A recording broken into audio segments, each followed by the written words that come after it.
Kagidan ti panakalugi ti kaadwan ang mannalon iti Benguet. Gapo iti epekto ti oil crisis.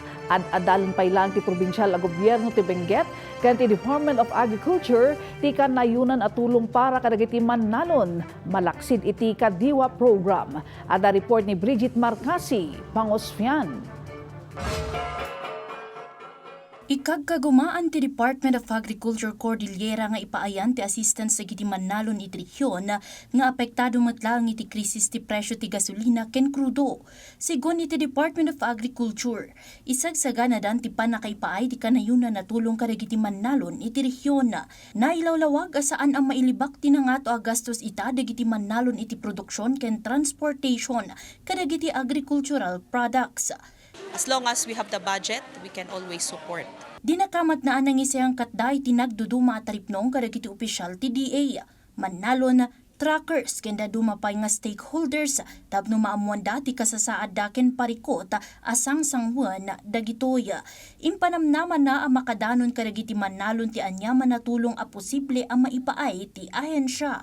Imbinglay na asakbay iti krisis agingga iti agdama. Ijadjaya ti DA Cordillera ti panakaaramat dagiti kadiwa trucks iti sidong ti ahensya para iti panakaibunag ken panakaibiyahe dagiti produkto ti mannalon kadagiti trading centers. What we do is we look for buyers or institutional partners who can buy this one kasi mahirap din naman na papupuntahin natin dito tapos wala ding bibili, no? So those are the initiatives that we've been doing. We're calling out kung sino po yung mga companies who are in need of these vegetables. Please contact the Department of Agriculture CAR for their needs and we can link them directly to the farmers po. Inayon na nga agtultuloy ti komunikasyon da iti nagduduma nga Municipal Agriculture's Office tapno mapakaamuandaan anya dagiti produkto a nakasagana ang mailako.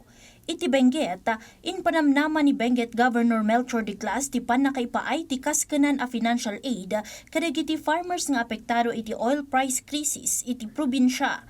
Sigon iti provincial government ti Benguet, nakikoordinar da kadagiti amin na municipal mayors ken national agencies tapno kitaan dati sitwasyon dagiti mannalon iti probinsya ken maamuan no anya ti tulong nga ipaay da kadagiti umili. Adamot ti kwartan ti LGUs, ada ti munisipyo, adamot ti kwartan ti probinsya. So, dahi ti maitid idagay farmers. So, siyempre ti aramidin tayo, i-determine tayo no sino dagay farmers nga nakin kailangan. Tayo so dati maikan.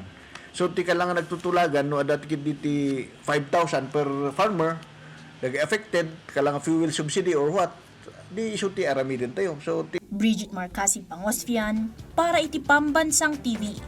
Iti Baro a Pilipinas.